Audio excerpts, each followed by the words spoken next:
Hi, I'm Phil Hall for What Digital Camera, and we're going to look at cameras for action. When you're looking to buy a camera to take action images, there's a few things to consider. First off is the AF performance. You need a quick AF system so it will track your subject and lock onto it with ease, ensure you always get a pin sharp shot. Next up is the frame rate. This means how many shots the camera can take in a second. DSLRs can take between say 5 and 10 frames a second, while some compacts can go up to 40 frames a second. This will allow you to achieve a burst sequence of shots and then cherry pick the ideal shot from that set. Then there's the buffer. This will allow you to continue shooting before the camera slows up. You don't want a camera that has shutter lag. Compacts can be susceptible to this. When you press the shutter, nothing happens for a split second, then it will take the shot. If this happens, you're more than likely to miss that action shot that you've wanted to take. So a minimal shutter lag is very important. We selected a set of compacts and DSLRs that we thought had a specification that was well suited to action, got them all together and took them out on location to a series of shooting environments that would put them through their paces. So to see how they got on, let's take a look.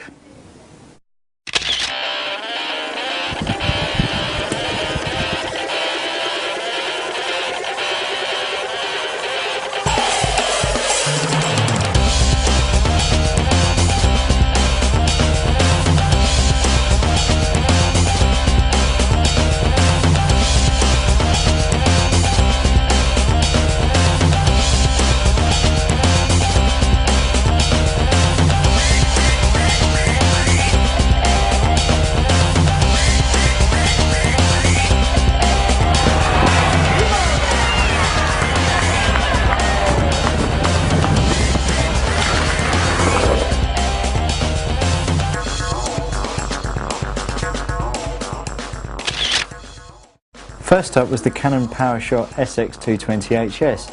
It's got a standard frame rate of 3.2 frames a second at full resolution, but it can achieve 8.1 frames a second, but this is at a lower resolution of only 3 megapixels.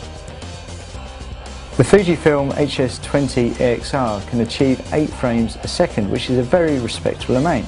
If you need more, you can drop the resolution to 8 megapixels and you'll achieve 11.2 frames a second. The Nikon Coolpix P500 can shoot at a rate of 8 frames a second, but it can only capture a burst of 5 frames, which is a touch disappointing and probably not as spectacular as it initially sounds.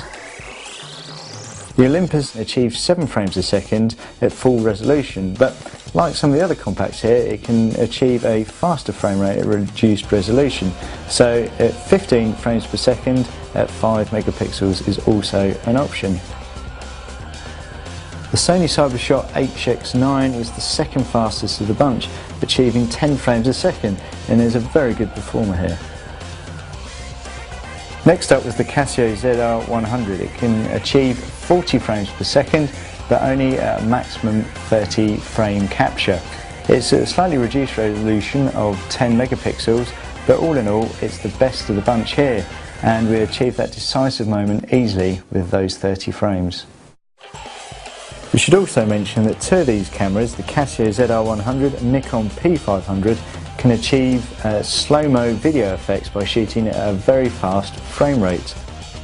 Both cameras shoot at a reduced resolution, so the slow-mo technique is very impressive, but technically it's quite a small file size and can look a little bit blocky. Having said that, it's great if you want to analyse your technique. Moving on to the DSLRs, first up was the Canon EOS 60D. It shoots at a frame rate of 5.3 frames a second, which will allow you to capture a reasonable sequence, but the AF system is very strong. The 9-point AF system is all cross-type, and while you haven't got the amount of AF points we would probably like, the performance is very good, locking on with ease. The Nikon D7000 shoots at a very good 6 frames a second, though it's not the best on test. Moving on to the AF, and it uses a 39-point AF system with 9 cross-type sensors in the middle. AF tracking offers a range of options including 3D tracking, and all in all, it's a cracking system that works a treat. The Panasonic Lumix GH2 is technically not a DSLR, it's a compact system camera and uses a contrast detect AF system. Focus is quick in single AF but for focus tracking it just can't keep up with its rivals. It shoots at 5 frames a second and is the slowest here, but it can shoot up to 40 frames a second, albeit at a reduced resolution of 4 megapixels. The Pentax K5 can shoot at 7 frames a second and has a decent buffer, allowing you to shoot 20 RAW files before it slows up. It uses an 11-point AF system with 9 cross-type sensors. It's the best system we've seen on a Pentax, but it just can't keep up with its rivals when it comes to autofocus. The Sony Alpha A55 uses translucent mirror technology, which allows it to keep constant focus while it's shooting, and that shooting rate is an impressive 10 frames a second. All in all, focus kept constant while we're shooting, and we managed to achieve an impressive burst rate.